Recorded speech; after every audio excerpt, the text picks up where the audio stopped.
আসসালামু আলাইকুম এভরিওয়ান। আচ্ছা, আমরা আজকে দেখবো হচ্ছে রাজশাহী বিশ্ববিদ্যালয়ের প্রশ্ন bank. A unit, B unit, C unit, যে ইউনিটগুলো আছে সব ইউনিটের প্রশ্ন আমরা দেখতে পারবো। এবং সব ইউনিট এবং হচ্ছে chapter wise, topic wise standard একটা কোয়েশ্চেন ব্যাংক, যেটা হচ্ছে আমরা ফিজিক্যাল বইয়ে যেরকম ভাবে দেখি সূচিপত্র অনুযায়ী, সেটা আমরা সব কিছু হচ্ছে মেনটেন করে, মানে একটা পেজের মধ্যে সম্পূর্ণ পূর্ণাঙ্গ প্রশ্ন সংখ্যা দেখতে পারবো। সেটা দেখার জন্য আমরা হচ্ছে এভাবে হচ্ছে প্রথমে এই ওয়েবসাইটে কীভাবে খুঁজে পাবো সহজে দেখার জন্য, ওয়েবসাইটে আমরা হচ্ছে গুগলে এসে সার্চ দিব অ্যাড্রেস একাডেমি লিখে সার্চ দিব। এরপর হচ্ছে সার্চ দেওয়ার পর প্রথম যে ওয়েবসাইটটা পাওয়া যাবে, এই যে ওয়েবসাইট পাওয়া গেছে, এই ওয়েবসাইটের মধ্যে আমরা ক্লিক করব। ওয়েবসাইটে ক্লিক করার পর যে প্রথম পেজ ওপেন হবে, আমরা সেখানে হচ্ছে আরইউ এখানে পেয়ে যাব। এখানেও আমরা ক্লিক করে দিতে পারি, অথবা হচ্ছে এখানে সার্চ দিতে পারি। ঠিক আছে, এখানে সার্চ দিলে আমরা যে পেজটা আসবে সেখানেও দেখতে পারি। এছাড়া আমরা যদি রাজশাহী বিশ্ববিদ্যালয় প্রশ্ন দিকে এখানে একটা ক্লিক করলে দুইটা বাটন দেখা যাবে। একটা দেখা যাবে হচ্ছে ভিউ অ্যানালাইসিস, আর একটা হচ্ছে ভিউ কুয়েশন। ভিউ অ্যানালাইসিস এবং ভিউ কুয়েশনস, এই দুটোর মধ্যে পার্থক্য হচ্ছে ভিউ অ্যানালাইসিস হচ্ছে অ্যানালাইসিস অনুযায়ী পূর্ণাঙ্গ প্রশ্ন একটা দেওয়া আছে, এবং ভিউ কুয়েশনসে ক্লিক করলে আমরা হচ্ছে সেখানে হচ্ছে সাধারণত ফিজিক্যাল বইয়ে যেরকমভাবে সূচিপত্র অনুযায়ী দেওয়া আছে, মানে একটা বইয়ের মধ্যে চ্যাপ্টার অনুযায়ী, টপিক অনুযায়ী যেভাবে দেওয়া আছে সেইভাবে সাধারণত দেখা যাবে ভিউ কোয়েশনস বাটনে ক্লিক করলে।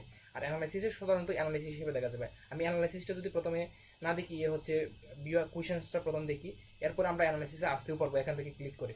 আমি হচ্ছে রাজশাহী ভিউ কোয়েশনস বাটনে ক্লিক করলাম। এখানে হচ্ছে ইউনিট অনুযায়ী দেওয়া আছে, সাল অনুযায়ী দেওয়া আছে এবং সেট অনুযায়ী দেওয়া আছে। আমরা সাধারণত হচ্ছে সাবজেক্ট অনুযায়ী দেখলেও নিচে সাবজেক্ট অনুযায়ী দেখতে পারবো আর কি। এখন আমরা যদি হচ্ছে ইউনিট অনুযায়ী দেখতে চাই, মানে এ ইউনিটের প্রশ্ন যদি দেখতে চাই, আমরা সি ইউনিটে দেখতে পারবো। সি ইউনিট মানে সায়েন্স, এ ইউনিট মানে আর্টস, মানে আমরা এ ইউনিটের প্রশ্ন দেখবো। এ ইউনিটের প্রশ্ন যদি দেখতে চাই, তাহলে এখানে এ ইউনিটে আমরা ক্লিক করলাম। ক্লিক করার পর এখানে হচ্ছে একটু লোড হতে সময় নেবে, মানে যেই এই পেজটা ওপেন হবে সেটার জন্য আর কি। কিছু ক্ষেত্রে আরও তাড়াতাড়ি সময় লাগতে পারে। আমি যেহেতু এইটার মধ্যে প্রথমবার ভিজিট করছি, এই জন্য হচ্ছে সময় নিচ্ছে আর কি। এর পরবর্তীতে আবার হচ্ছে কম সময়ে লোড হবে আর কি। ঠিক আছে, এখন হচ্ছে আমরা এ ইউনিটের এখানে সাল অনুযায়ী দেওয়া আছে, যেহেতু এখানে এ ইউনিটের প্রশ্ন আছে 2855টা, এই জন্য অনেক বেশি প্রশ্ন থাকার কারণে একটা পেজে দেখানো হচ্ছে না, এই জন্য ভাগ করে দেওয়া আছে। আমরা এই সাল অনুযায়ী দেখতে পারবো, সাবজেক্ট অনুযায়ী দেখতে পারবো। আমরা যদি সাবজেক্ট অনুযায়ী দেখতে চাই, তাহলে এই যে বাংলা সাহিত্যের সম্পূর্ণ প্রশ্ন ব্যাংকটা বাংলা সাহিত্যের উপর ক্লিক করলে দেখতে পারবো, সাল অনুযায়ী দেখতে পারবো। এখন আমরা যদি হচ্ছে এই বাংলা সাহিত্য এই প্রশ্নকে দেখতে চাই, এখানে ক্লিক করলেও হবে হচ্ছে বাংলা সাহিত্যের সকল প্রশ্ন দেখতে পারবো আর কি। ঠিক আছে, এছাড়া হচ্ছে আমরা ব্যাকে আসতে পারবো পরবর্তীতে আমরা সাল অনুযায়ী দেখার জন্য। এখানে বাংলা সাহিত্যের মধ্যে আমি ক্লিক করার পর এখানে হচ্ছে বাংলা সাহিত্যের যেই অধ্যায়গুলো আছে, মানে হচ্ছে গদ্য পদ্য যেগুলো আছে সবগুলো এখানে থাকবে আর কি। এই যে অপরিচিত, 18 বছর বয়স, এইভাবে হচ্ছে আমরা নিচের দিকে যদি যাই তাহলে এখানে দেখতে পারবো। আর এখানে আমরা এই যে প্রশ্ন ব্যাংকটা, এই প্রশ্ন ব্যাংকটা টিউটোরিয়াল হিসাবে আমরা এখানে টিউটোরিয়াল দেখতে পারবো, এবং এখানে ক্লিক করে মতামত জানাতে পারবো হোয়াটসঅ্যাপে আর কি। ঠিক আছে, এখন আমরা যদি হচ্ছে টিউটোরিয়ালটা দেখতে চাই, এখানে যদি ক্লিক করি তাহলে এখানে কি ফিচার আছে এগুলো বলে দেবে। আমি ফিল্টার বাটনে ক্লিক করলে এই যে অপশনটা আসবে এখানে বলে দেওয়া আছে। ঠিক আছে, আমরা পরবর্তী বাটনে ক্লিক করে আরও কি ফিচার আছে, এই যে অপরিচিতা, এখানে যেই সূচিপত্রগুলো দেওয়া আছে সূচিপত্রের উপর ক্লিক করলে নির্দিষ্ট পেজে নিয়ে যাবে। এরপর হচ্ছে আমরা যদি দেখি এখানে কি দেওয়া আছে, থ্রি ডট বাটনে ক্লিক করলে, যে এইগুলোর পাশে যে থ্রি ডট বাটন আছে এইগুলো হচ্ছে থ্রি ডট বাটনে ক্লিক করলে এই পপ আপটা ওপেন হবে, এরকম ভাবে বলে দেওয়া আছে। এরপরে হচ্ছে আরেকটা থ্রি ডট বাটন আছে, এখানে ক্লিক করলে কি দেখাবে এরকম আর কি। যে কোনো এই টপিকের, এটা টপিকের থ্রি ডট বাটন। এরপর পরবর্তীতে ক্লিক করলে এখানে আছে এই প্রশ্নের উপর ক্লিক করলে এই প্রশ্নের ডিটেলস আলাদা একটা পেজ আছে, সেখানে যাওয়া যাবে আর কি, মানে ব্যাখ্যা দেখা যাবে, অথবা এখানে ক্লিক করে ব্যাখ্যা দেখতে পারবো। এরপর আমরা যদি দেখি হচ্ছে এখানে মন্তব্য, এখানে মন্তব্য বলতে হচ্ছে আমরা হচ্ছে ফিডব্যাক জানাতে পারবো, মানে হচ্ছে প্রশ্ন ব্যাংক সম্পর্কে কোনো ধারণা অথবা মতামত দিতে চাইলে আমরা হচ্ছে হোয়াটসঅ্যাপে দিতে পারবো এখানে ক্লিক করে। এর পরবর্তীতে আমরা যদি দেখি, পরবর্তীতে যদি ক্লিক করি, আচ্ছা পরবর্তীতে এটা দেখানোর কথা, যেহেতু হচ্ছে আপাতত কাজ করছে আমরা এটা বন্ধ করে দিই। ঠিক আছে, আমরা হচ্ছে এটা এখন বন্ধ করে দিচ্ছি। আচ্ছা, এখানে হচ্ছে এই বাটনটা এখন লোড হওয়ার কারণে হচ্ছে এখানে দেখাচ্ছে। আমরা যদি এটা রিফ্রেশ করি তাহলে এটা আবার হচ্ছে এই নতুন করে আইসা পড়বে। ঠিক আছে, এখন আবার আইসা পড়ছে। ঠিক আছে, আমরা যদি হচ্ছে এই যে এই এই বাটনটা মাঝে মধ্যে যদি কাজ না করে, তাহলে হচ্ছে আমরা এখানে রিফ্রেশ করলে হচ্ছে এই পেজটা ঠিক মতো আবার আইসা পড়বে আর কি, মানে পরবর্তী অথবা পূর্ববর্তী বাটনে কাজ না করলে আর কি। এছাড়া যদি আমরা হচ্ছে এই যে এখানে সূচিপত্র যে দেখতেছি, আমরা সূচিপত্র যে কোনো জায়গায় ক্লিক করলে আমরা সেই পেজে অটোমেটিক নিয়ে যাবে। এখন আমি যদি হচ্ছে এই লাল সালু দেখতে চাই, উপন্যাসে লাল সালু যে প্রশ্নগুলো আসছিল রাজশাহী বিশ্ববিদ্যালয়ের হচ্ছে, এটা কোন ইউনিট, এটা হচ্ছে এ ইউনিটে, রাজশাহী বিশ্ববিদ্যালয় এ ইউনিটের লাল সালু থেকে কি কি প্রশ্ন আসছে এখানে ক্লিক করলে আমি দেখতে পাবো। উপন্যাস লাল সালুতে ক্লিক করলাম, এই যে এখানে আসে পড়ছে। ঠিক আছে, এই যে উপন্যাস লাল সালুর নিচে যে প্রশ্নগুলো আছে সবগুলাই দেখতে পাচ্ছি। এখানে আমি অপশনে ক্লিক করে এই ব্যাখ্যাতে ক্লিক করে ব্যাখ্যা দেখতে পারবো। এই ব্যাখ্যা লোড হইতে একটু সময় নিচ্ছে, এই যে এখানে ঘুরতেছে যে এই জন্য হচ্ছে আমরা এক্সপ্লেনেশনে ক্লিক করার পর এই কিছুক্ষণ অপেক্ষা করলে হচ্ছে আসবে আর কি, মানে হচ্ছে এই যে লোড হওয়া শেষ হইলে আর কি এক্সপ্লেনেশনটা দেখতে পারবো। কিন্তু আমরা হচ্ছে দেখতে পারবো উপরের দিকে যে এক্সপ্লেনেশনগুলো আছে সেগুলো কিন্তু লোড হয়ে গেছে আগে, যেগুলো লোড হয়ে গেছে, যেহেতু নিচের দিকে আমরা গেছিলাম এই জন্য হচ্ছে আমরা প্রশ্ন এক্সপ্লেনেশনগুলো লোড হওয়ার কারণে হচ্ছে লেট হওয়ার কারণে আমরা হচ্ছে নিচের দিকে প্রথম দিকে এক্সপ্লেনেশনে ক্লিক করলে দেখা যাচ্ছে না, কিন্তু আমরা যে কোনো সময় সব এক্সপ্লেনেশনে দেখতে পারবো, কিন্তু একটু অপেক্ষা করতে হবে আর কি, ঠিক আছে। এছাড়া আমরা যদি যে কোনো টপিক অথবা যে কোনো চ্যাপ্টার অথবা যে কোনো এই ইয়ার অনুযায়ী দেখতে চাই, যে কোনোভাবে হচ্ছে আমরা ব্যাকে গিয়ে হচ্ছে যে কোনো ইয়ার অনুযায়ী দেখতে পারবো আর কি, ঠিক আছে। আমরা সাধারণত এটাকে আমরা চ্যাপ্টার হিসেবে বলতেছি, মানে অধ্যায়গুলোকে অধ্যায় হিসেবে ধরা হচ্ছে আর কি, মানে গদ্য পদ্যগুলোকে এইভাবে সূচিপত্র যে কোনো অংশে ক্লিক করলে আমরা নেকলেসে ক্লিক করলে নেকলেস যে পেজের নিচের দিকে যে অংশটাতে সেইখানে আমরা চলে যাবো নেকলেসে ক্লিক করলে। এই যে নেকলেসে এখানে আসা পড়ছে, নেকলেস থেকে দুইটা প্রশ্ন আসছে, ঠিক আছে। এইভাবে হচ্ছে আমরা হচ্ছে এই বাটনে ক্লিক করে, যে এখানে একটা বাটন আছে, এই বাটনে ক্লিক করে একবার টপে যাইতে পারবো আর কি, পেজের টপে আসতে পারবো, এইভাবে টপে আসা পড়লাম। এখন আমি যদি হচ্ছে এই আমার পথ এই যে অধ্যায়টা আছে কোথায় আছে এখানে ক্লিক করলে আমি দেখতে পারবো। এছাড়া অনেক আরো ফিচার আছে, ফিল্টার বাটনে ক্লিক করে এইটার হচ্ছে আমরা অ্যানালাইসিস মোডে যাইতে পারবো, এটার ফুল মোডে যাইতে পারবো, এবং এটা হচ্ছে ইয়ার অনুযায়ী আরো অনেক যে বিভাগ আছে সেগুলো আমরা দেখতে পারবো, ঠিক আছে। এছাড়া আমরা হচ্ছে এই যে বাংলা সাহিত্য এই অধ্যায়টা, এই অধ্যায়ের অ্যানালাইসিস মোডে যাইতে পারবো, ফুল মোডে যাইতে পারবো, যা কিছু আছে সব কিছুতে আমরা যাইতে পারবো, ঠিক আছে। মানে বাংলা সাহিত্য যে সাবজেক্ট আমি অধ্যায় বলেছি এটা সাবজেক্ট হবে আর কি, ঠিক আছে। অপরিচিত যে এই আমরা এটাকে আমরা সাধারণত এখানে অধ্যায় হিসেবে উল্লেখ করছি।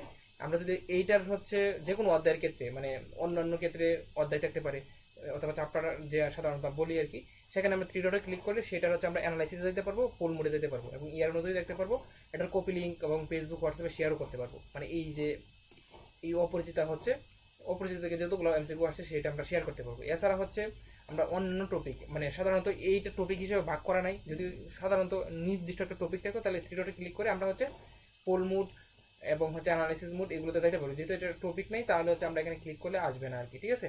আমরা সরাসরি নির্দিষ্ট টপিকের নাম থাকতে হবে আর কি। এভাবে আমরা যে কোনো প্রশ্ন দেখতে পারবো, যে কোনো ইয়ার অথবা যে কোনো কিছু। আমরা যদি দেখে আসি, দেখে এসে আমি এতক্ষণ যে পেজের যেতটুকু অংশ থেকে ক্লিক করলাম সেগুলোর ব্যাগ দেখাচ্ছিল আর কি। এখন আমি যদি ব্যাগে আসি মানে হচ্ছে রাজশাহী এই যে সূচিপত্রতে আসলাম, আমি হচ্ছে এখন ইউনিট এরই মানে হচ্ছে 2020 সালের প্রশ্নগুলো দেখবো। ইউনিট এ 2020 সালের প্রশ্ন এখানে যদি আমি ক্লিক করি তাহলে ইউনিট এ 2020 সালের যে সম্পূর্ণ এ ইউনিটের যত প্রশ্ন আসছিল সবগুলো এখানে দেখা যাবে। আমি সেট অনুযায়ী দেখলে পরবর্তীতে আবার সেট ভাগ করতে পারবো। যে ইউনিট এতে এই 5টা সাবজেক্ট থেকে প্রশ্ন আসছে, ঠিক আছে। সাধারণ জ্ঞান, বাংলাদেশ, 5টা সাবজেক্ট বলতে এখানে এই সাল অনুযায়ী সূচিপত্র দেওয়া আছে। সাবজেক্ট বলতে হচ্ছে আমরা সাধারণত জিকে একটা সাবজেক্ট ধরতে পারি, এখানে দুইটা সাবজেক্ট আলাদা ভাগ করা আছে। বাংলা সাহিত্য বাংলা ব্যাকরণ আমরা বাংলা ধরতে পারি, আর ইংরেজি গ্রামারকে আমরা ইংলিশ ধরতে পারি। এভাবে 3টা সাবজেক্ট থেকে সাধারণত প্রশ্ন যেহেতু আসে এই জন্য এখানে 5টা ভাগে ভাগ করা আছে। যেহেতু হচ্ছে বাংলাদেশ আন্তর্জাতিক আলাদা আলাদা ক্যাটাগরি আছে, সাহিত্য এবং ব্যাকরণ আলাদা ক্যাটাগরি আছে, এই জন্য হচ্ছে আমরা এখানে 5টা দেখতে পাচ্ছি। এখন আমি যদি হচ্ছে ইংলিশ সবার শেষে আছে তাহলে ইংলিশে ক্লিক করলে সবার শেষে যে অটোমেটিক আমার ইংলিশে নিয়ে যাবে আর কি। এই যে ইংলিশের ওই যে অনেকগুলা এই চ্যাপ্টার আছে, মানে ইংলিশ এটা হচ্ছে আমরা সাবজেক্ট হিসেবে ধরতেছি, আর চ্যাপ্টার যদি দেখি এগুলো আর কি, ঠিক আছে। এই এই চ্যাপ্টারগুলো যে আছে এই চ্যাপ্টারগুলোর আলাদা আলাদা ভাগ করে এডজেক্টিভ অনুযায়ী কয়টা প্রশ্ন আসছে, আর্টিকেল অনুযায়ী কয়টা প্রশ্ন আসছে, কমপ্লিটিং সেন্টেন্স অনুযায়ী কয়টা প্রশ্ন আসছে, এবং হচ্ছে কন্ডিশনাল সেন্টেন্স অনুযায়ী কয়টা প্রশ্ন আসছে, এইভাবে আমরা দেখতে পাবো। যেহেতু এখানে এই সেট অনুযায়ী আছে আমরা সেট অনুযায়ী মানে দেখতে পারবো। আমরা যদি সেট অনুযায়ী দেখতে চাই তাহলে হচ্ছে আমরা এখানে ক্লিক করব এই যে সেট 1 2 3, তাহলে হচ্ছে এখানে কিন্তু হচ্ছে 2020 সালের 3টা সেটের প্রশ্ন একসাথে দেওয়া আছে। এখন আমি যদি নির্দিষ্ট একটা সেটের দেখতে চাই তাহলে হচ্ছে আমরা সেট 1-এ ক্লিক করবো, ঠিক আছে। সেট অনুসারে দেখতে চাইলে সেট 1-এ ক্লিক করলে তাহলে 2020 সালের সেট 1-এর সম্পূর্ণ প্রশ্ন ব্যাংকটা আমরা দেখতে পারবো। এই যে এখানে মোট যে আমরা সেট অনুযায়ী যতগুলো প্রশ্ন আছে সবগুলো দেখতে পারবো, এই যে 3টা সাবজেক্টের, ঠিক আছে। এইভাবে আমরা সবগুলো প্রশ্ন সেট অনুযায়ী দেখতে পারবো। মানে এছাড়াও আমরা হচ্ছে যদি হঠাৎ করে আমি আর ইউতে যাবো অন্য ইউনিটের প্রশ্ন দেখবো তাহলে আমি হচ্ছে এইখানে উপরে এখানে ক্লিক করলে আমি আর ইউতে চলে যেতে পারবো আর কি, মানে একবারে আর ইউর প্রথম পেজে আর কি। এইভাবে আইসা আমরা হচ্ছে যে কোনো ইউনিটে যাইতে পারবো। আমি যদি সি ইউনিটের দেখি তাহলে সি ইউনিটের যে কোনো প্রশ্ন ব্যাংক আমরা এইভাবে দেখতে পারবো। মানে সি ইউনিটের ক্ষেত্রে হচ্ছে সায়েন্সের ইউনিট, যে মানে সায়েন্সের ইউনিটে আমরা সকল প্রশ্ন এখানে দেখতে পারবো। আমরা যদি হচ্ছে কোনো একটা সাবজেক্ট সিলেক্ট করি, জীববিজ্ঞান প্রথম পত্র যদি সিলেক্ট করি তাহলে আমরা প্রথম পত্র দেখতে পারবো, ইয়ার অনুযায়ী কিন্তু দেখতে পারবো। আমি জীববিজ্ঞান প্রথম পত্রের যতগুলো প্রশ্ন আসছে সি ইউনিটের সকল প্রশ্ন কিন্তু এখানে দেখতে পারবো, ঠিক আছে। এখানে যে লোড হয়ে গেছে কিন্তু এখন এখানে যে যতক্ষণ এই যে ঘুরে ততক্ষণ হচ্ছে ডাটা লোড হচ্ছে আর কি। কিন্তু আমি প্রথম দিকের সূচিপত্রতে ক্লিক করে কাজ করবে, কিন্তু লাস্টের দিকেও কাজ করতে পারে লোড হওয়ার পর। এখন আমি যদি প্রথম দিকে কৌশল গঠনে ক্লিক করি তাহলে এই যে কৌশল গঠন এখানে এসে পড়ছে। আমি আবার উপরে চলে গেলাম, উদ্ভিদ প্রজনন যদি দেখতে চাই যে উদ্ভিদ প্রজননের যতগুলো প্রশ্ন আছে সবগুলো আমরা দেখতে পারবো। এবং উদ্ভিদ প্রজননের মধ্যে যে টপিক অনুযায়ী ভাগ করা প্রশ্নগুলো আছে, মানে এখানে এটা একটা টপিক, এরপরে এটাও একটা টপিক, মানে এই টপিকে হচ্ছে প্রথম টপিকে হচ্ছে 7টা আসছে, দ্বিতীয় টপিকে হচ্ছে 3টা আসছে, তৃতীয় টপিকে হচ্ছে 3টা আসছে, মানে জীববিজ্ঞানের হচ্ছে সকল ইয়ারের, মানে এটা বোঝাচ্ছে হচ্ছে জীববিজ্ঞান প্রথম পত্র সকল ইয়ারের প্রশ্ন আর কি। এখানে দেখলে আমরা দেখতে পাবো কোন কোন ইয়ারগুলো আছে। 2010 সাল থেকে 2022 সাল পর্যন্ত সাবজেক্ট অনুযায়ী ভাগ করা আছে। কিন্তু আমরা 24 সালের প্রশ্নটা দেখতে চাইলে সরাসরি আমরা আরইতে গিয়ে 24 সালে, মানে অথবা সি ইউনিটে গিয়ে 24 সালে দেখবো। যেহেতু আরই সি ইউনিট, তাহলে যেহেতু সি ইউনিট একটা সাবজেক্ট অনুযায়ী টপিক অনুযায়ী ভাগ করা নাই, তাহলে আমরা সি ইউনিটের 24 সালের প্রশ্ন যদি দেখতে চাই তাহলে সি ইউনিটে ক্লিক করবো। এভাবে সি ইউনিটে ক্লিক করে আমরা 24-এ ক্লিক করলে 24-এর প্রশ্ন দেখতে পারবো। কিন্তু আমরা এখানে ক্লিক করে 24-এর প্রশ্ন দেখতে পাচ্ছি না, কারণ হচ্ছে আপাতত সাবজেক্ট অনুযায়ী অথবা টপিক অনুযায়ী ভাগ করা নাই, এই জন্য হচ্ছে এইখানে দেখা যাচ্ছে না। কিন্তু আমি এই 24-এ যদি ক্লিক করি তাহলে সি ইউনিটের যে 24 সালের প্রশ্নটা আমি এখানে সি ইউনিটের সবগুলো প্রশ্ন দেখতে পারবো। এখানে সেট অনুযায়ী থাকলে সেট অনুযায়ী ভাগ করা থাকতে পারে। এখন আমি এখানে যদি দেখি, এখানে সেট অনুযায়ী ভাগ করা নাই, এমনি হচ্ছে 2024 সালের সকল প্রশ্ন একসাথে দেওয়া আছে, ঠিক আছে, সাবজেক্ট অনুযায়ী শুধু ভাগ করা আছে। এইভাবে আমি হচ্ছে 24 সালের এই সকল প্রশ্ন দেখতে পারবো, ঠিক আছে। এইভাবে হচ্ছে যে কোনো ইয়ার যে কোনো কিছুতে যাইতে পারবো। এখন হোমে গিয়ে আমি হচ্ছে অ্যানালাইসিসও যাইতে পারবো। আমি যদি এটার অ্যানালাইসিস দেখতে চাই, অন্য একটা, মানে যেহেতু 24 সালের লাস্টের ইয়ার অ্যানালাইসিসটা সেইভাবে ডেভেলপ করা নাই। আমরা যদি হচ্ছে এই 2020 সালের কোনো একটা অ্যানালাইসিস দেখতে চাই, অথবা 21 সালের অথবা 22 সালের যে কোনো ইয়ারে দেখতে পারবো। লাস্টের ইয়ারগুলো হচ্ছে দিন দিন আপডেট হয়ে যাবে, মানে প্রতিদিনই হচ্ছে সব কিছু কোনো না কোনো কিছু আপডেট হচ্ছে আর কি, মানে দিন দিন আপডেট হয়ে যাবে। অপেক্ষা করলে হচ্ছে দেখা যাবে 24 সালের অ্যানালাইসিস পাওয়া যাবে। এবং আমরা যদি 20 সালের কোশ্চেন ব্যাংকের অ্যানালাইসিসটা দেখতে চাই, তাহলে এখানে ফিল্টারে ক্লিক করে গো টু অ্যানালাইসিস, অথবা পোল মুডে, মানে পরীক্ষা দিতে চাইলে পোল মুডে যেতে পারবো। আর অ্যানালাইসিস দেখতে চাইলে এখানে অ্যানালাইসিস এসে দেখতে পারবো। আমি গো টু অ্যানালাইসিস যদি ক্লিক করি তাহলে অ্যানালাইসিস সম্পূর্ণরূপে এখানে দেখা যাবে। এটা কিন্তু হচ্ছে সকল ইউনিটের ক্ষেত্রে এইভাবে দেখা যাবে আর কি। আর ইউ 2020-এর অ্যানালাইসিস যে, মানে ইংলিশ গ্রামার ভোকাবুলারি থেকে আসছে, এরপর হচ্ছে সাধারণ জ্ঞান থেকে আসছে, এরপর হচ্ছে জীববিজ্ঞান প্রথম পত্র থেকে আসছে, উচ্চতর গণিত প্রথম পত্র থেকে, এইভাবে যতগুলো আছে সবগুলো আমরা হচ্ছে এইভাবে দেখতে পারবো, ঠিক আছে, অ্যানালাইসিসটা। এইভাবে হচ্ছে আমরা এই অ্যানালাইসিসের ক্ষেত্রে এখানেও প্রশ্ন নিচের দিকে দেখতে পারবো, মানে অ্যানালাইসিসের, অথবা হচ্ছে এখানে ক্লিক করে, মানে এইটার সাধারণ জ্ঞানের আলাদা অ্যানালাইসিস এবং জীববিজ্ঞান প্রথম পত্রের আলাদা অ্যানালাইসিস এখানে ক্লিক করে আমরা দেখতে পারবো।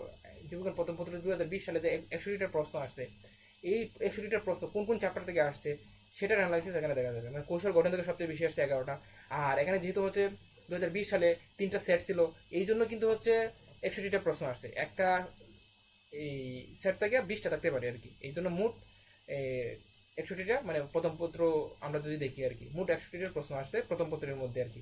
এবং দ্বিতীয় পত্রের মধ্যে হচ্ছে এই থাকতে পারে যে এই 59টা, ঠিক আছে। এরকম ভাবে হচ্ছে এই আমরা যে কোনো চ্যাপ্টার টপিকের অ্যানালাইসিস অথবা এই প্রশ্ন দেখতে পারবো আর কি। আমি আবার যদি হচ্ছে এইভাবে দেখার পর আমি আবার ব্যাকে যাইতে চাই, ব্যাকে যাইতে পারবো, অথবা হোমে ক্লিক করে আমি আবার আরইতে আসতে পারবো। আরইতে কিভাবে আসবো, এখানে হচ্ছে এই যে এছাড়া আমি সার্চ, মানে এখানে ছাড়া, মানে এখানে ক্লিক করা ছাড়াও এখানে যে আরিও আছে, এই যে আরিও আছে, এখানে ক্লিক করা ছাড়া আমি যদি সার্চ করি, তাহলে সার্চ করে যদি হচ্ছে আরিও দেখি, এখানে আরিওতে ক্লিক করার পর আমি যে কোনো একটা পেজ আইসা পড়লো। এবার আমি যদি হচ্ছে সরাসরি প্রশ্ন ব্যাংকে যেতে চাই, তাহলে আমি নির্দিষ্ট একটা সাবজেক্টের উপর ক্লিক করবো। প্রথম পত্র, উচ্চতর গণিত প্রথম পত্রের মধ্যে ক্লিক করবো। এখানে ভিউ অ্যানালাইসিস দেখাচ্ছে, আমি ভিউ অ্যানালাইসিসের পরিবর্তে ভিউ কুইশন এখানে হচ্ছে আপাতত নাই, কিন্তু কয়েকদিনের মধ্যে অথবা 1-2 দিনের মধ্যে এখানে ভিউ কুইশনস একটা ট্যাব থাকবে। এখানে ক্লিক করলে আমি হচ্ছে এটার ভিউ কুইশনস যাইতে পারবো আর কি।